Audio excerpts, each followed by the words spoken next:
Welcome back to Shapes of Grief. I'm joined today by Carrie Thompson. Carrie, you're very welcome. Thank you. Carrie wrote an article that was recently published in the New York Times, and it's titled The 48 Mountains That Held My Grief. So, Carrie, tell us, did you send this article in yourself to the New York Times? No, I actually had posted something on Facebook about the hiking that I've been doing, and someone from a Facebook group sent some writing to one of the editors for the New York Times. And so she reached out to me and said, hey, I'd love to talk about writing something for the newspaper. And to go to that essential point that you were trying to make, Carrie, you've had a rough couple of years. Your beautiful son, Ben, died by suicide. He did, July 27th, 2019. And, there's a before life and an afterlife when something like that happens. And so, the aftermath of losing our son was just catastrophic. And so my husband was diagnosed with cancer, and then we had a job loss, and it was just a whole series of blows. And I went hiking. I I just found that getting outside and getting on trails was the way to manage all of that and to try to come to some terms with losing our son. And you didn't just go for a walk in the local forest. you set yourself a task. Why hiking? Well, Ben was an outside guy, and he grew up hiking and snowboarding and swimming, and anytime that he could be outside, he would take advantage of it. Tubing down rivers and rafting. He loved camping. He loved the outdoors, and he told me once that he felt the most at home in his own skin when he was outside. And I think that was because the world was constraining to him a lot. And so being outside was a way to sort of feel like he was freer. And he, the losing him was constraining. Grief is confining. And I think I just found that, getting on a trail was a way to connect with him, and also to sort of get away from the constraints that the expectations and the judgments that we've ran into with losing a son to suicide didn't, you get outside, and that solitude really was healing, and a way to manage those experiences and try to make sense of them. When you say that grief is constraining, would you speak a little bit more about that, Carrie? What do you mean by that constrainment of grief? It's it's so consuming, and it was like getting stuck in a box of expectations that people have for you.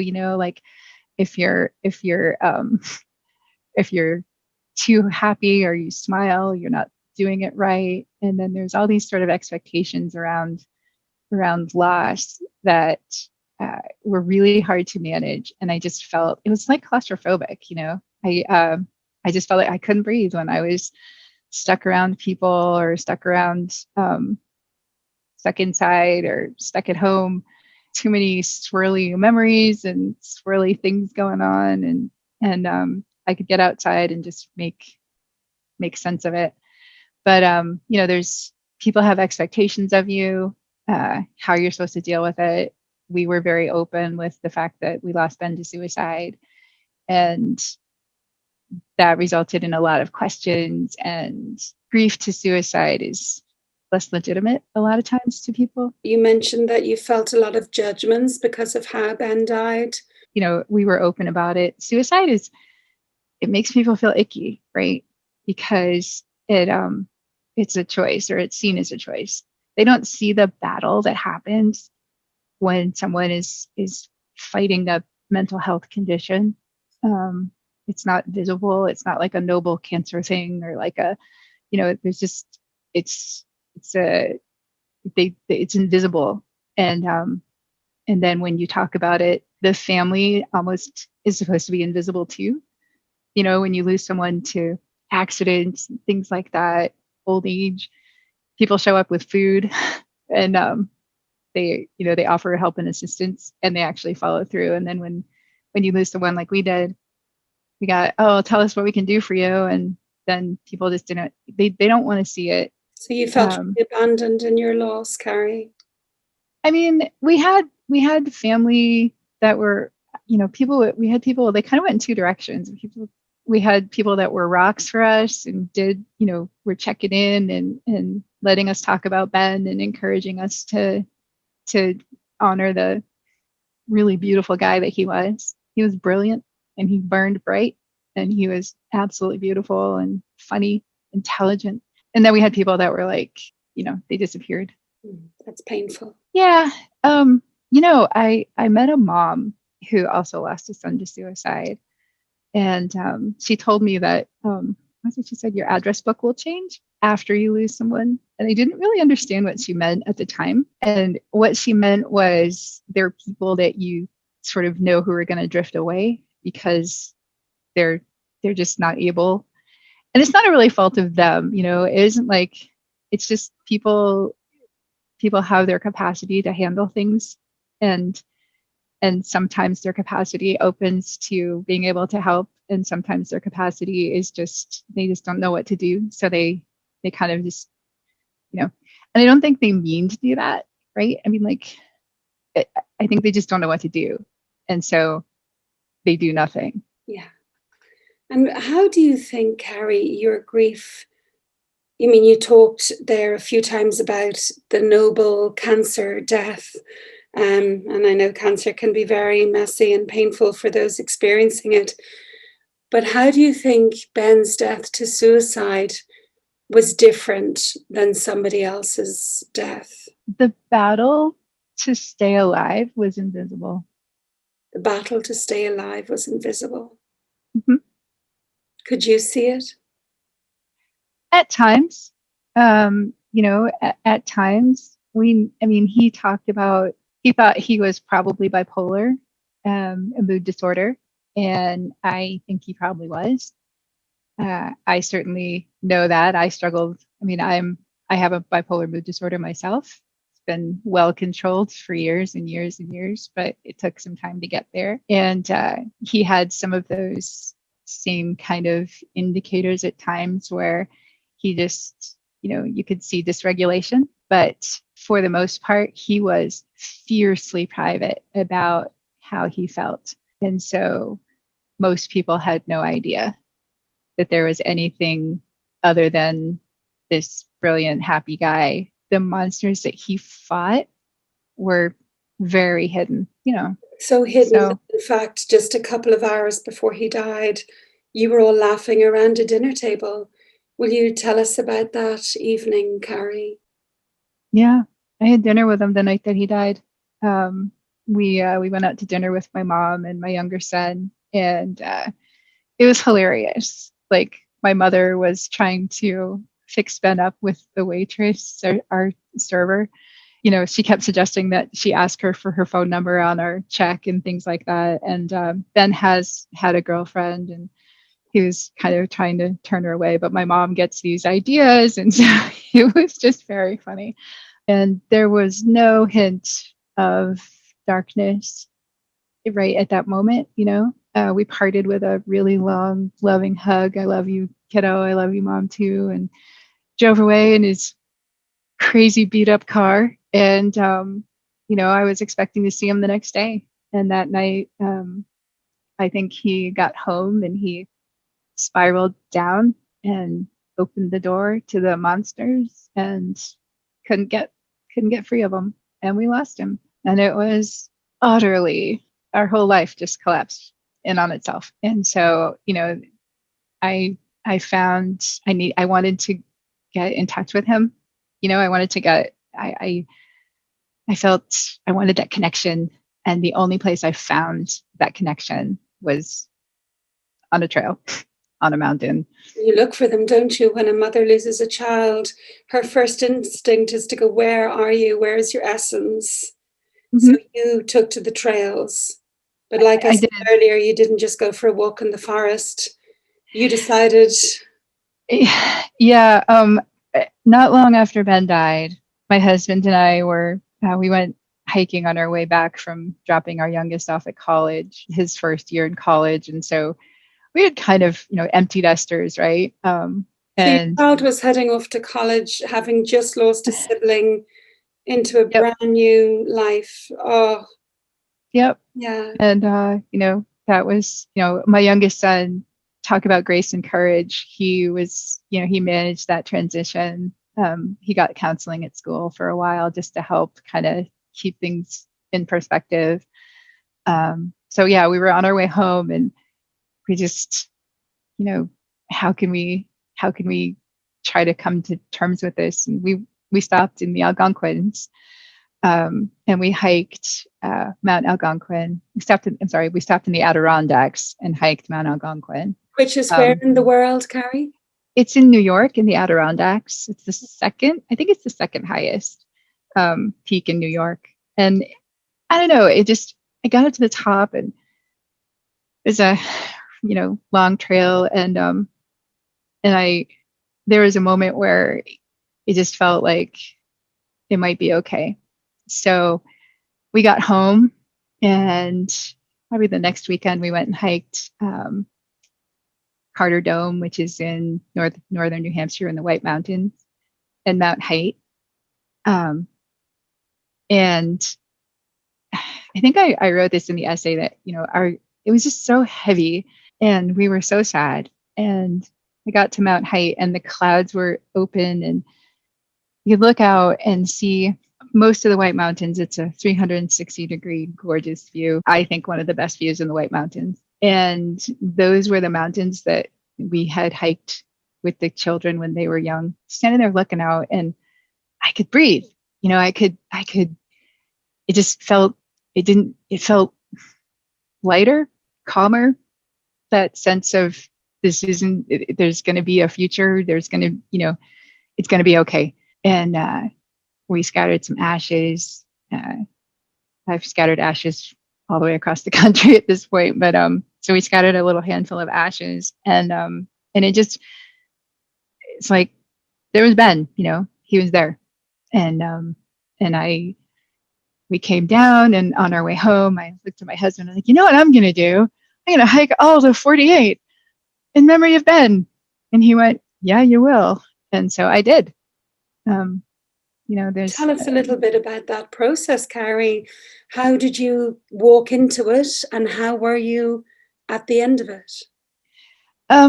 Well, the New Hampshire 48 is a specific list of the 48 highest mountains in the state of New Hampshire, 4,000 footers or higher. And so you have this whole list and you can do them in any order. I had hiked many of them with the kids and with my husband before we got to that point. And I decided somehow that a fitting memorial would be starting from zero and hiking them all. So I looked at the list and we did Carter first. And then I think the next weekend we did Flume and Liberty, which are two more. Again, had that sense of that Ben was there. He had hiked Flume and Liberty with us when he was young. And so it was like retracing steps that we had taken with him. It was just a matter of hiking the list. And, I did it in the winter. I had hiked in the winter before, but not with this level of dedication. Some of them were really difficult and required a lot of effort, and then others of them were easy. I had a lot of anxiety about hiking alone, and because my husband with the cancer, he couldn't go with me. It was, I had to figure it out. And grief makes most people anxious as well. Your anxiety levels go very high when you're grieving. Yeah, I didn't connect that. It was more like what's being out there alone, and if something happens, or like if I get lost. So I had to figure out all of those, trail finding, and certainly in the White Mountains, the trails are pretty well marked. In the wintertime, it gets kind of interesting because they're not quite as obvious and you got to figure out where you're going. So, it was a lot of hiking skill lessons. Some of them I learned from other people. Some of them I learned through making the mistakes on my own, safety things and stuff like that. So started, I made a couple of friends on a hiking group that I found. And so I had people to go with at times. But it was just a series of climbing peaks, getting up to the top and sitting there, sometimes in silence, sometimes in tears, sometimes just, sometimes in peace. And some of the hikes were more memorable than others for various reasons. But I think hiking was my way to get to a place of peacefulness and a sense of healing about this terrible loss that we suffered. And do you feel, Carrie, when you were hiking, that it gave you a reprieve from your grief, or it helped you to meet your grief, or was it a bit of both? Yeah, that's a both question. That's a both answer. There were days where it was, the hike was just a step of nothing but sadness. And it felt, legs felt heavy. The whole, my pack weighed a ton. And then there were other days where I just, frankly felt pretty badass, if you let me say that. I climbed granite slides and there were places where I felt strong and capable. And those were the days, actually, I think some of those days I felt closer to Ben, because there were days where I could hear him sort of going, "You go, Mom. Look at you, you badass," And, would he have said that to you, do you think? Oh, he totally would. In fact, he had. He was always more convinced of my capacity and badassery than I ever was. We had a date to. Is that a word, badassery? I think so. I love it. There's several Ben words that we made their way into our family lexicon. We had a date to hike Mount Katahdin in Maine. He was gonna. I had my doubts that I could do it. There's a really difficult ascent, and then there's a knife edge that you scramble across, and it's very thin and very scary and very challenging as a hike. And I had my doubts, and Ben was like, "You can do it, Mom. I'll do it with you. I'll get you across." And so that kind of was sort of my ultimate goal, was trying to do that. But in doing so, the 48 became a refuge for me. It was managing the grief and coming to terms with it and overcoming it. I mean, hiking sort of is a metaphor for that. It, like, you start up the trail and you're anxious and tense and you're going too fast, and then you kind of have to plod your way through it. There's always a moment for me on every hike where I'm regretting my choices and questioning why I'm out there, which, why did this happen? Why is this so terrible? And then you're at the top and there's a sense of triumph in overcoming it. Look, I've gotten here. And then you get to the view and you're looking out across the rest of the world, and there's nobody telling you what to think and nobody telling you how to feel. You just get to feel whatever it is that's going to happen. And that's, that's pretty, that was those moments and those were the moments where I felt Ben, I scattered ashes, little teeny handfuls of ashes at every single peak. Took a picture of his hat to memorize, commemorate the occasion, or the experience. And, I have 48 hat pictures at every single peak. Ben's hat up on the peak of each one. with some ashes, some of his ashes, and a Yep. photo. Yep. Yeah. And the memory of it. There's some moments that are more etched than others. The one I mentioned in the essay, Mount Garfield, was probably the toughest hike that I had. There's this, you're at the base of Garfield Range in New Hampshire, and it's a long slog. You're hiking basically up a stream bed. It's wet and dense and difficult, and it was pouring rain. And I was crying with every step because it was just miserable. Second day of a really long multi-peak hike that I was doing, camping by myself. Yeah, it was an incredible long effort. And I got close to the top and my body was just giving up. And so I slogged through it. And I got to the top and I was scattering his ashes like I normally do. And I got out his hat. And I all of a sudden realized that the clouds had parted and there was just a perfect double rainbow across the view. It was utterly just one of those moments where you just look and, it's like Ben just sitting there going, "Peace, Mom. Look at you badass."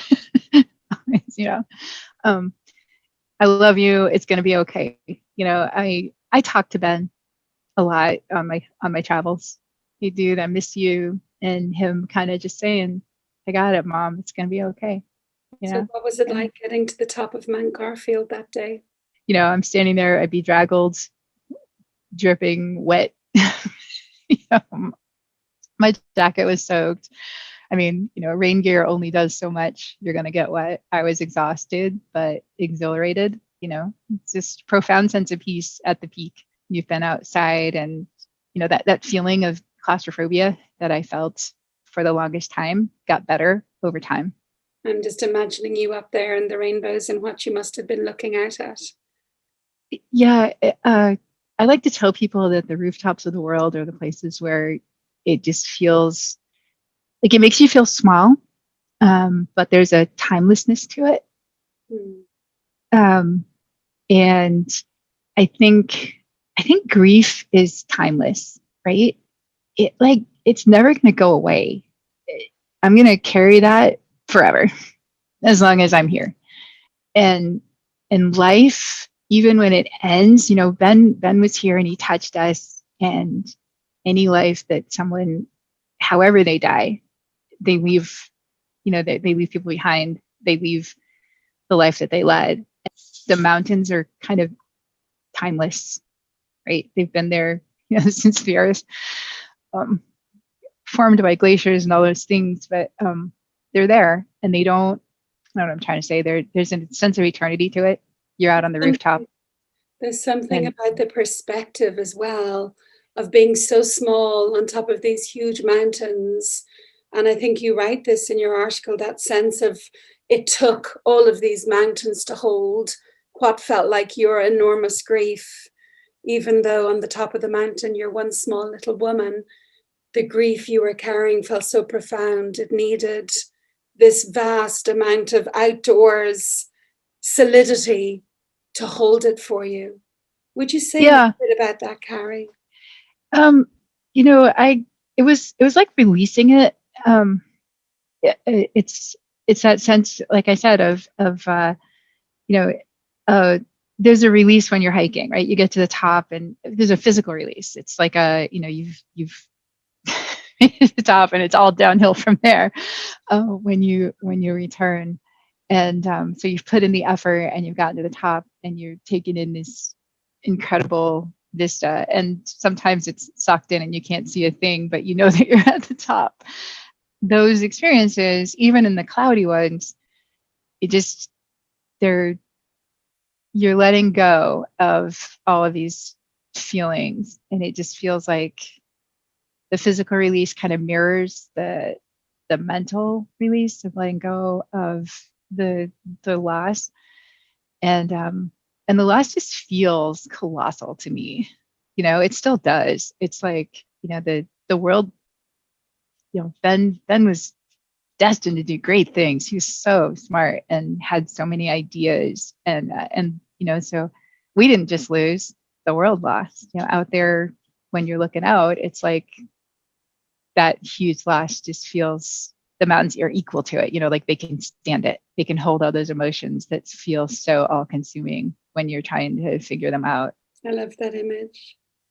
And so, Carrie, you finished the 48 just before Ben's first anniversary. Mm-hmm. What did that mean to you? It felt like it was, the last one that I did was Carrigan. And Carrigan you can see most of the White Mountains that you've hiked. You can see like most of the 48. Again, it's one of those 360-degree kind of views where you can see it all. And I think there's 30 some odd that you can see from that vantage point. And so I'm standing there on the platform. I poured out a beer for Ben. And I took a picture of his hat and just kind of stood there. And, there's that accomplishment of finishing your 48. There's a little patch you can get, like you can apply for part of the club. And so I was, I did get the patch. I'm going to put it on his hat. But there's a sense of accomplishment and like I finished my goal. But then there was also like I said, that loss isn't really gonna ever go away. But it was like, I don't know, a continuum of like I've accomplished these things and I'm now capable and I feel strong and I can, that I can carry the grief better. Grief doesn't, there's no cure. It's never going to go away, but you get better at carrying it around, right? It's like, your backpack gets lighter, the stronger your legs get. Yeah. That sense of, and that real sense of connection with my son. I think, he would have gone with me had he been alive, and he would have been there cheering me on and being like, yeah, Mom. And we'd have had a beer together at the top. It's like, I finished that part of this experience, this journey. And then a few days after I did Carrigan, I did go do Mount Katahdin. I didn't write about this in the essay because it just didn't feel, you've got a limit on your words. 1,250 words is hard to talk about all of those things that I did. It's probably a whole other essay about Katahdin. But I climbed Mount Katahdin and I did it without stopping, other than just like rest breaks. But I wasn't afraid. I wasn't, I felt strong and I felt capable, like I could handle it. And it's one of those where not only can I handle the hiking now, I think nothing now of like, oh, that's only 20 miles. Like, hey, let's do that. I'm, a 20-mile hike doesn't bother me at all. In fact, I look forward to it. And I'm not intimidated by new experiences. I feel like I'm better at managing the loss.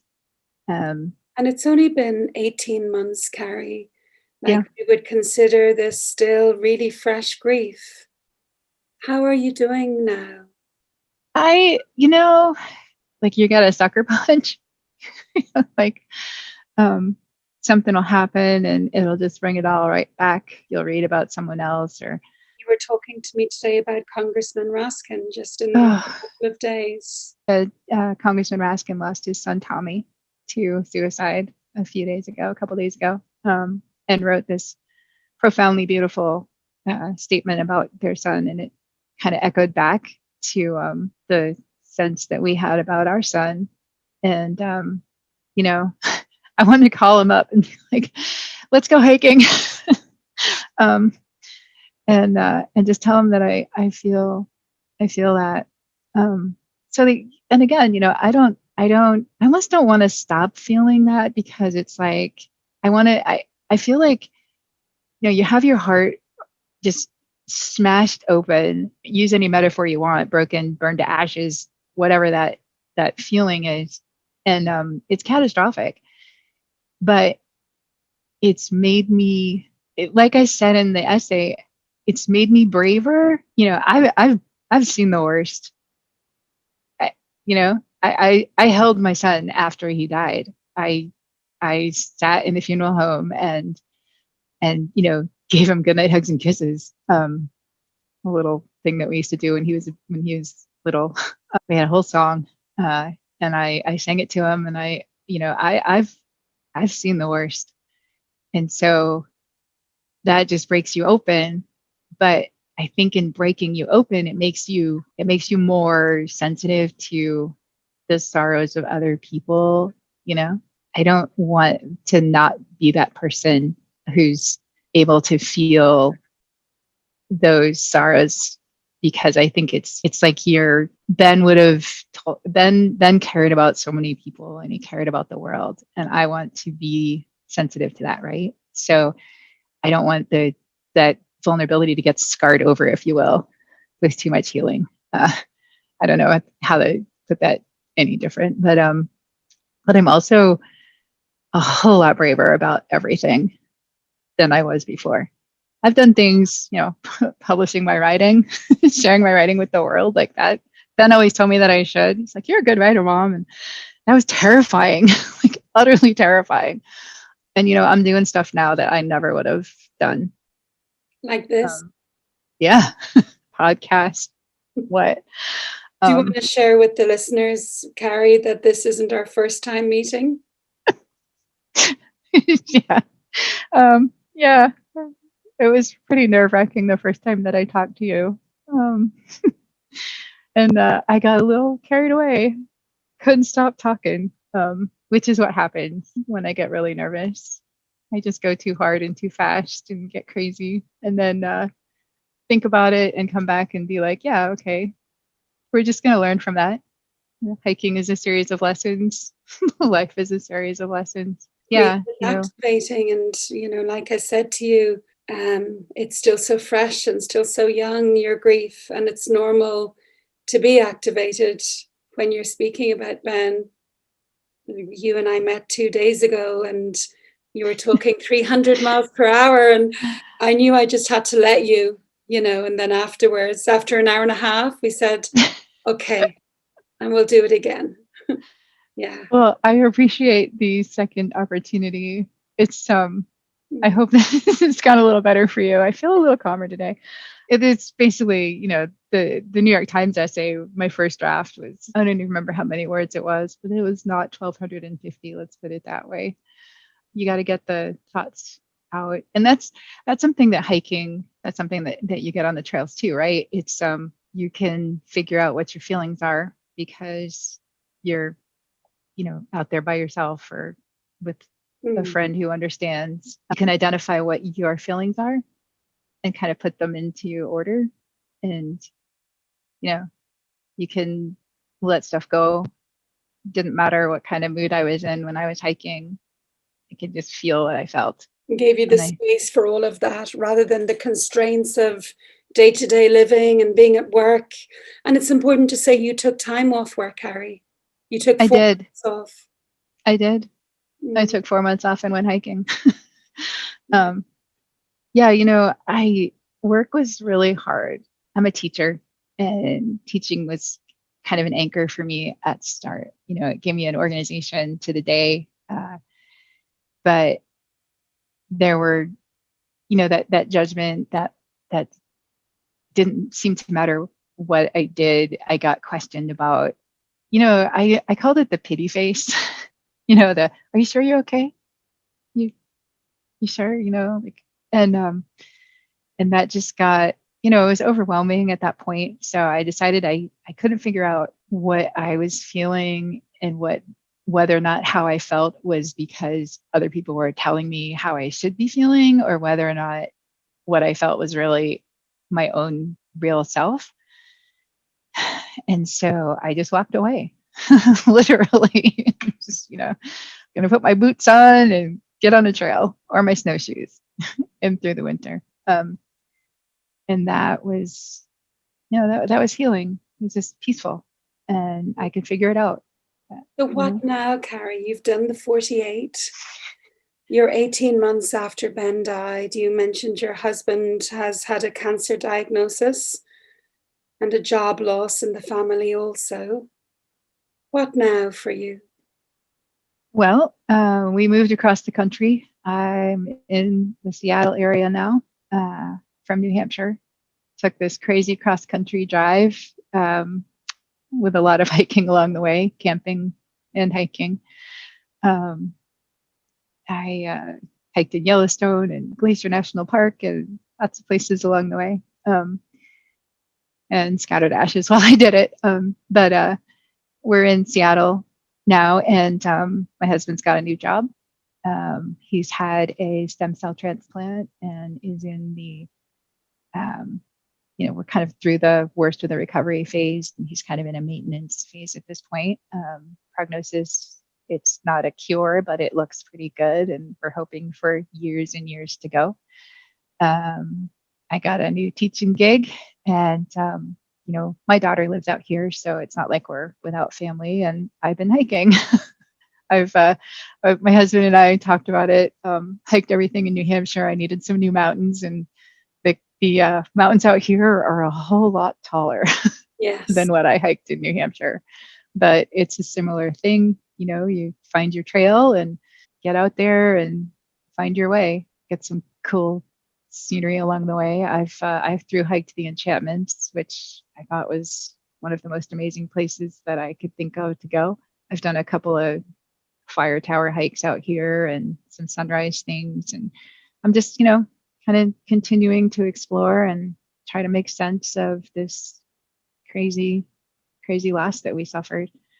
And like I said, I feel like I think I'm going to keep hiking, lifelong at that point. But I'm also thinking about how I can, like doing this, sharing this story. I want people to know that there's a battle when you lose someone to suicide. It's not like they just up and decide to do that. It's not like they're not giving up. They're losing a battle that is really hard to fight. Depression and mental health conditions are insidious things, and the battle's all internal, and they might look totally healthy and happy on the outside, but inside there's a battle going on. There's dragons in there, and they're every bit as terrible and ugly as as other more visible battles. Mental health is physical health. They're not separate. Yeah. And I want to have that conversation, because I think the more that we talk about mental health conditions being not separate than physical health and needing treatment and needing services available, I think that's where I will end up having sort of wanting to have that discussion and wanting to share the story.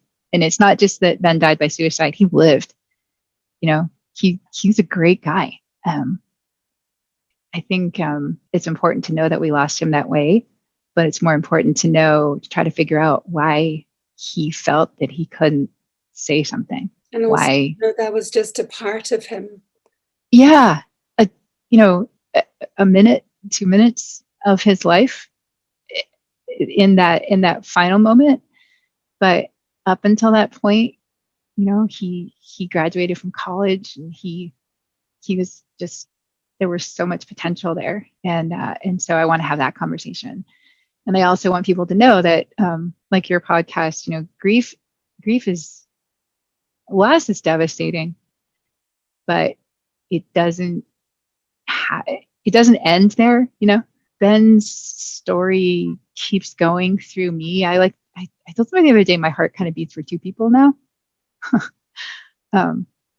So these experiences, the hiking, the talking to people, I'm carrying that around, I just, before meeting you today, I had a call with Megan Reardon Jarvis. She has a blog, Grief is My Side Hustle, and she does writing groups for people. Actually, I thought of you when we were speaking, but she talks about, like, in internal family systems, the work of Richard Swart, we have all these different parts inside us all the time. The very young part, the mature part, the critic, we're all the multiplicity of ourselves. We are all made up of all these different parts. And she talks about grief, like when we have a big loss, it's like we have to develop the grief part of us, a whole other part, and we learn to grow that part and carry that part around with us as well, which I think is a really useful analogy. People think it's about, how do I get rid of this? When will I feel normal again? How do I shave this off my experience? But actually, no, it's about, how do I learn to carry it and make it part of me? And yes, maybe it'll be in the driving seat for a few months, even a few years, but eventually some other part of me will take back the steering wheel, and the grief will become a passenger in this big bus that is me, my mind, my psyche, my body. Yeah, that makes a lot of sense. It really does. And my hiking metaphor, I guess, it's like becomes part of your backpack instead of like, you just carry it around with you. Yeah. And I haven't quite figured out, I feel like there's losing Ben a little bit, a wake up call, sort of, like that I have capacity to do things that I didn't think I did. And I don't know entirely where that goes, but I know that wherever I go, I'm going to take Ben with me, and not just Ben, but the rest of my family along with, my daughter's done hiking with me too. I think that the story is certainly, there's a lot more chapters to write. And whatever that means. Thank you for sharing this chapter anyway, Carrie, with us. The podcast has around 60 episodes now, I think. And the very first one is actually with my cousin, a man named Jack Gleeson. And Jack speaks about the death of his best friend. They were best friends for 40 years, closer than either of them were to their partners, but his friend died by suicide. And I suppose there's two themes really in his talking. It's the theme of grief of a friend, and where do you fit in? Where is your place amongst the grievers, even though he was probably the closest person ever to the man who died. But also the theme of suicide, losing someone to suicide. And it's one of the episodes that's been listened to the most, because people who are bereaved by suicide need to hear other people who are bereaved by suicide speak. It's not enough just to listen to someone else describe their grief. They need that step further. They need to know, because often one of my supervisors says that grief by suicide, when you're grieving because someone has died by suicide, it's like grief with the volume turned right up. It's a quite an acute form of grief, if you like, because you've the added trauma and shock and the what ifs, So thank you for being willing to write and speak and do all these things that you've said are way out of your comfort zone, in the surface of keeping Ben's memory alive, and also normalizing this and taking away some of the taboo that surrounds deaths by suicide. Yeah, it's actually really interesting you say that. It's two things that I'm just, there are connections. My son's best friend has really struggled with losing Ben, and they called each other brothers from another mother, Well, get him on to Jack. Get him on to episode 1 of Shapes of Grief. Yeah, lifelong best friends and hiking buddies and camping buddies, and he's really, it's, I really feel for him because, and, my children don't remember life before Ben. I was going to say, a woman that I met who lost her son, the mom that I talked to, she told me you have to find people that speak the language of suicide loss. It's almost its own. It has its own language. I mean, there's a language of grief, but then that makes a lot of sense. Do you mind if I quote you? Of course not. It's amped up. It is. It's turned up. Yeah, that makes a lot of sense. Yeah. So I'm grateful to you coming on here and sharing your story. I'm sorry about the judgments you've received for doing that along the way, Carrie. Yeah. Like I said, I think suicide makes people feel it's complicated, right? It's incredibly complicated because the battle's invisible. The loss seems, they talk about suicide being a choice, and ultimately it is, but there's a battle that's lost, and I think the battle needs to be recognized. Yeah, it's hard to talk about, but it's an important conversation. So I appreciate the opportunity to come out, and I also really appreciate getting a second chance and like to talk to you. You know that I appreciate your patience. Not at all. Figuring out how to talk about it. Like I said, you've so much of value to offer, and Ben's story is so worth hearing. You've written this beautiful article for the New York Times, which I'll link to, which Cheryl Strayed read and commented on. We have to get that in. Yeah, I was so excited. Yeah. I admire her. She's a hiker, right? And her whole story sort of started around that. And I sent her a picture of her. I screenshotted her comment, and I sent it to my mom. And my mom was like, "Who's that?" Anyway, I appreciate that. Yeah. But shout out. Importantly, we do this for all the people listening who are bereaved by suicide and are looking to have their story somewhere where they can hear their story and resonate with their story as well. So hopefully some of what you've said today will do that for them. Yeah, they're not alone. They're not alone. They're not alone. I say this every single time. If someone is thinking about taking their life, please reach out. There are services available. And you matter. Ben mattered to us. You matter. So if you're listening and you're considering something, please say something.